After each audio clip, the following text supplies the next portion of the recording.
Voilà, on va poursuivre maintenant avec la République démocratique du Congo, évoquer ces accusations de viol ou de violences sexuelles contre des humanitaires. Au total, 22 femmes de la ville de Butembo ont déclaré que des travailleurs humanitaires masculins intervenant dans le cadre d'une crise d'Ebola leur ont offert des emplois en échange de relations sexuelles, selon cette enquête de l'agence spécialisée des News Humanitarian TNH et le Thomson Reuters Foundation. 14 de ces femmes ont déclaré donc que les hommes se sont identifiés comme étant des travailleurs de l'OMS. Et c'est l'enquête qui l'indique. L'une de ces femmes est décédée après un avortement raté alors qu'elle tentait de dissimuler sa grossesse à son mari et à ses enfants, a déclaré sa sœur, citée donc dans l'enquête. Affirmer que des hommes fassent des avances à des femmes, c'est aussi vieux que le monde. Mais là, j'essaie de formuler ma question d'une manière très claire. Est-ce que ce que font ces humanitaires, c'est condamnable? Oui, c'est condamnable, mais on ne force pas les femmes à accepter quand même. Les femmes ne sont pas forcées. Les femmes, c'est ce qu'ils font. C'est parce qu'ils trouvent les femmes dans des situations de vulnérabilité. C'est-à-dire les femmes ont besoin d'emploi et ils se comportent tels. En réalité, ils profitent de la faiblesse de ces femmes-là. Et ils sont poursuivables. Si on peut le dire ainsi, on peut les poursuivre au regard de la loi. Ils sont en train d'abuser sexuellement de ces femmes. Mais il y a une qui a, dont vous venez de parler, qui a essayé de dissimuler sa grossesse parce qu'il ne voulait pas que sa famille, c'est-à-dire son mari, ses enfants, la voient enceinte, grosse. À ce niveau, est-ce qu'on l'avait obligé? C'est ça, on avait forcé. Et quand ça a commencé avec 2 personnes, on parle de 20 femmes qui parlent, qui montent au créneau. Quand ça pouvait commencer avec 1 ou 2, qu'est-ce qui les empêchait à l'époque de monter au créneau, de dénoncer ces femmes? Puis ce sont des humanitaires étrangers, bien sûr, n'étaient pas des Congolais. Ce pas des Congolais, c'était entre guillemets des représentants de l'OMS dans la zone qui étaient là dans le cadre de la lutte contre Ebola, qui étaient là pour les secourir. Et maintenant, vous voulez travailler avec ceux-là, ils ne vous forcent en rien. Ils vous disent, mais vous venez travailler, vous cherchez du boulot, on va vous l'offrir, mais en contrepartie, là, il y a une relation sexuelle. Maintenant, dans cette situation, est-ce qu'on force ces femmes à le faire? C'est ça aussi la question. Elles sont femmes. Bien sûr, ce que ces humanitaires ont fait, c'est condamnable. Mais est-ce que ces femmes-là, on les force? C'est ça, on les force. Est-ce qu'on les viole? Est-ce qu'on a violé toutes les 20? Quand ça a commencé avec 1, 2, pourquoi ne sont-elles pas montées au créneau pour dire il y a danger ici? Ici, il y a danger ici dans la maison. Mais est-ce qu'elles sont allées porter plainte devant des juridictions de cette localité-là? Elles ne l'ont pas fait. C'est après avoir subi toutes ces atrocités qu'elles viennent de parler. Moi, je pense que le tort, bien sûr, est à reprocher à ces femmes-là. Il fallait-il qu'elles se lèvent beaucoup plus tôt. Et là, on n'aurait pas ce décès que nous avons enregistré aujourd'hui. Alors, il y a, je vous donne lecture, par exemple, d'un message envoyé par quelqu'un qui est identifié comme, ou qui est présenté comme un employé de l'OMS à une des femmes. Il dit, si je te donne du travail, qu'est-ce que tu me donneras en échange? Message WhatsApp. Et il poursuit, tu es une femme, je pense que tu sais ce que tu peux me donner.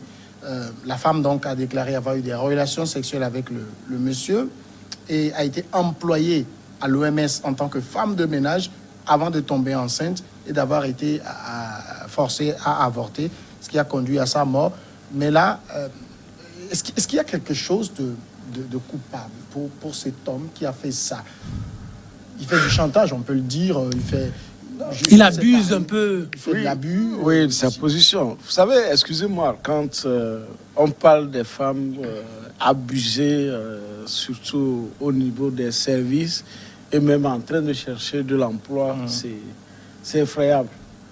C'est effrayable parce que il y en a carrément. Il y a des hommes, même de grandes personnalités que nous on connaît, qui ont carrément refusé que leur femme aille travailler dans un bureau ou quelque part.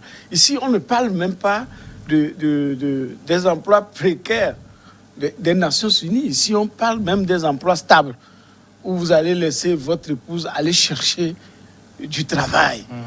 Mais comment les gens abusent de ces femmes, c'est effroyable. C'est effroyable. C'est que les femmes ne peuvent pas rentrer et dire à leur mari totalement ce qu'elles subissent comme harcèlement, viol, harcèlement, tout. Même la corruption, fait tout, manipulation, mettre de l'argent devant pour que la femme accepte les avances. Et puis quand vous voyez comment nos sociétés sont gérées, ou lorsque vous prenez un seul homme parce que il est chef d'un bureau ou il est chef d'un parti, on dit que bon, c'est lui qui se tape toutes les femmes. Et vous parlez des humanitaires qui viennent dans nos pays. Des humanitaires qui viennent dans nos pays, que parfois les gens applaudissent, oh, Yovo, bon, ça va, bon, bien sûr que ça n'existe pas. En tout cas, par exemple, le message mais malheureusement, c'est un Congolais, un employé de l'OMS, mais d'origine congolaise. De Congolaise. Est-ce que vous voyez? J'ai dit, à l'interne, il n'y a pas que les Blancs, à l'interne, c'est ce que les gens font. Ils utilisent leur position de supériorité, n'est-ce pas, pour briser et violer les femmes. Et quand parfois des femmes acceptent ses avis, peut-être que celle-ci, elle est partie, elle est tombée enceinte, elle a voulu avorter et puis elle est décédée. Mais ailleurs, c'est des stigmates à vie que les femmes ont dans la tête parce qu'elle n'a pas voulu accepter, mais elle est obligée. Malheureusement, ces humanitaires sont des gens qui ont prêté serment en principe pour venir travailler, parce qu'il y a des règlements de l'UNICEF, il y a des règlements de l'OMS, et tout ça, qui interdisent ce genre de pratiques.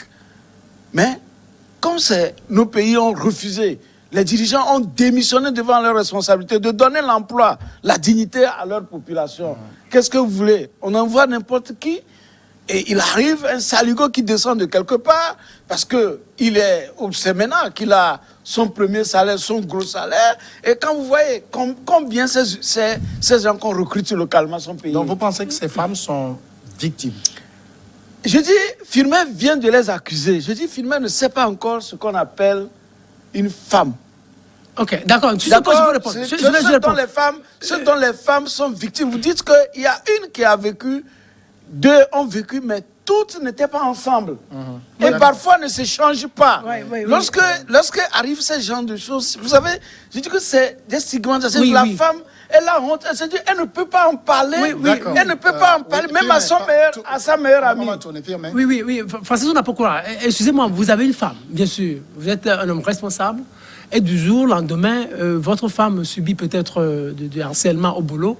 C'est-à-dire, avec le temps, elle couche avec son patron et puis elle vous dit rien. Et vous allez dire, du jour au lendemain, vous allez dire que la femme, elle ne pouvait rien dire, ma femme, elle ne pouvait rien dire. Et vous allez trouver des circonstances atténuantes. Ce n'est pas possible. Ça veut dire simplement que... Ça veut dire, vous encouragez les femmes à ça. Une seconde, par exemple. Quand vous parlez, ce qu'on reproche aux hommes, ce n'est pas c'est mauvais en fait. Ce qu'on leur reproche, ce n'est pas une bonne chose. Il a dit d'abuser de sa position. Quand vous voyez, je ne sais pas si vous avez lu une fois une histoire sur Jacques Chirac qui couchait avec ses députés, qui couchait avec ses secrétaires, même dans son avion, tout ça. Donc, ce sont des choses qui existent. Mais ces femmes-là avec qui il couche, elles sont obligées. Qu'est-ce qu'elles veulent garder? Leur position ou leur dignité? C'est la question que moi je me pose. Vous voulez garder votre position ou votre dignité? Il y a le boulot. N'oubliez pas qu'il y a des femmes qui n'acceptent pas. Il y a des femmes, on leur propose du boulot comme ça. En échange, vous donnez votre partie intime et ces femmes refusent. Et puis elles perdent le boulot. Il n'y a pas de problème. Maintenant, si vous acceptez, par rapport au message que Samir nous a lu, maintenant vous dites, l'homme vous envoie un message, l'homme vous fait la cour. Il n'y a rien de condamnable à ça. Et puis après, vous vous offrez et on vous offre le boulot. Et maintenant, vous allez accuser l'homme. Ce n'est pas possible. Maintenant, vous choisissez entre le boulot et votre dignité. Maintenant, vous choisissez, vous mettez un blackout sur votre dignité et vous acceptez le boulot. Et vous voulez qui vous défende. La première personne à vous défendre, c'est vous-même. La première personne à vous défendre. Moi, sur ce point, moi, je ne peux pas protéger les femmes. Vous imaginez, bien sûr, on peut être féministe, on ne voudrait pas que de telles choses arrivent à ces femmes, mais encore qu'elles se protègent elles-mêmes. Vous n'allez pas préférer votre boulot à votre dignité, et puis moi, je vais vous suivre. Oui, Firmin, la manière dont vous parlez, je dis, plusieurs femmes et même des hommes victimes vont dire, ils auront pitié de vous, ce que vous êtes en train de dire. Ce qui arrive est extrêmement grave. et pour ces humanitaires, je dis que les téléspectateurs pensent qu'on est un peu macho sur le plateau, mais on accepte que c'est grave. Mais est-ce qu'il y a pour autant lieu de dédouaner les femmes, de leur trouver tout le temps des situations? Écoutez, il est de la nature d'un homme de faire la cour à une femme, aussi vieux que le monde est, ça a toujours existé. Mais il est de la dignité de la femme aussi de savoir dire non quand il le faut, d'autant plus qu'une femme mariée, on vous envoie des messages, vous pouvez montrer à votre mari s'il y a lieu d'enclencher une dénonciation. On le fait pour arrêter le fait. Vous acceptez, on couche avec vous une fois, 2 fois, 10 fois, 20 fois. Vous tombez enceinte. Mais vous êtes aussi responsable quelque part. Oui, ce que vous dites, il y a certainement des hommes. C'est pourquoi je dis, il faut savoir raison garder pour certains débats. Parce que ce que vous dites, il y a certainement des hommes à qui leurs femmes ont montré ce genre de message-là. Ils n'ont rien fait pour les protéger. Mais ils n'ont rien fait pour les protéger. Non, mais c'est quoi? C'est des irresponsables. C'est des irresponsables. Ok, C'est des irresponsables. Oui. Mais dans cette situation, vous allez laisser votre femme continuer pas coucher? Continuer de coucher avec son patron? Vous serez à sa place? Prions Dieu que ça ne nous arrive pas. Si vraiment Dieu est là, qu'il nous entende. Mais je dis, il est là. Voilà, qu'ils nous entendent. Et que ceux qui font ces pratiques-là, qu'ils cessent. Parce que ce n'est pas normal. Parce que vous avez une position de dominance et que vous devez servir de ça. Je dis, lorsque on vous place devant quelqu'un, mais vous devez être au-dessus, savoir que celui-là, c'est vous qui devez le protéger. Et au contraire, vous savez, pourquoi nous ne sommes pas encore paradis, nous sommes dans la vie. Au contraire, c'est ce qui se passe. Nous ne sommes pas encore paradis. Je voudrais vous savoir. Oui. Nous ne sommes pas encore paradis. Oui. Je vous dis, ces pratiques-là ne cesseront pas. Je dis, ça baisse un peu. Mais ça ne cessera pas. Ça ne va jamais cesser. Il y a des femmes qui sont cupides. Il y a des femmes qui sont cupides. Il y en a qui sont des victimes. Est-ce qu'on n'est pas aussi un peu trop emporté dans ce débat féministe à toujours voir le sexe faible chez la femme qui est toujours victime? Mais c'est pourquoi lorsque j'ai parlé de la cupidité, on connaît aussi des femmes qui ont dit non et qui ont tenu. Mais qui disent oui, lorsque j'ai parlé de la cupidité, le courage de condamner. Oui, la cupidité, c'est quoi? C'est les femmes qui ont dit oui au lieu de dire non. Et des hommes qui devaient soutenir leurs femmes se disent oui parce que la position de la femme demain l'arrangerait. Je ne sais pas si vous comprenez. Attendez. Mais je ne sais pas si par exemple vous pour certains, la vie c'est du business. Laisse-moi écouter. Je dis que pour certains c'est du business. Donc c'est ça je parle de la cupidité. Mais il y en a qui sont véritablement victimes. Pourquoi ne dénoncent pas? Vous êtes marié, pourquoi vous ne dénoncez pas? Vous n'en parlez pas à votre marié. Elle dénonce. Qui vous dit qu'elle ne dénonce pas? Il y en a qui dénoncent. Ici, on nous a cité les cas où, finalement, mais il y a des femmes certainement ici qui ont refusé. Oui. Il y a certainement ici on parle surtout de celles qui ont été victimes. Voilà, mais il y en a certainement qui ont refusé. C'est des femmes dignes, ça. Et non, celles qui courent derrière le pouvoir, derrière l'argent, et même en complicité avec leur mari, avec leur époux. Ça, c'est un accident. Je ne sais pas, vous voyez. Maintenant, celles qui sont véritablement victimes, il faut se plaindre pour elles, parce qu'elles n'ont pas de force. D'autres ont les forces. On les oblige. Est-ce que vous voyez? Mais moi, dans cette situation, avec cette dame qui est morte, paix à son âme, mais attendez, on ne lui trouvera aucune circonstance atténuante. Elle a un mari, elle a des enfants. Maintenant, on lui envoie un message, après elle s'offre. Elle s'offre. Moi, je pense que la situation est difficile. C'est comme, je ne sais pas si vous connaissez très bien l'histoire de Nafissatou Diallo. Vous imaginez, elle dit qu'elle prétend être violée par, ou elle prétend avoir été violée par DSK, mais après on parle de fellation. Ça veut dire que vous acceptez être dans la même chambre d'hôtel que la personne. Ça veut dire que vous voyez nu et après vous parlez de viol. C'est des situations que moi je ne comprends pas et je ne veux même pas comprendre. Parce que moi je pense que nous qui commentons ces actualités-là, on nous manipule. Bien sûr, il y a des femmes qui subissent des atrocités. Il y a des femmes qui subissent des cas de viol, de torture. Ces femmes-là, on doit les défendre jusqu'au bout. On les défendra jusqu'au bout. Mais des femmes qui, pour le boulot, s'offrent en lieu et place de leur dignité. Moi, je pense que là, c'est une situation vraiment difficile. Oui, je dis, parmi même ces femmes, il y en a qui qui n'ont pas dénoncé les cas, qui peut-être certainement ont pris des enfants d'autrui pour venir mettre dans les foyers. Il y en a. Mais attendez, pendant qu'on en parle, parce que la société même a prévu des choses, des règles. Je vais vous donner un cas. Et c'est là que j'envoie un coucou au chef d'état-major de l'armée togolaise, le général Maganawe, quand il était préfet à Dankpen.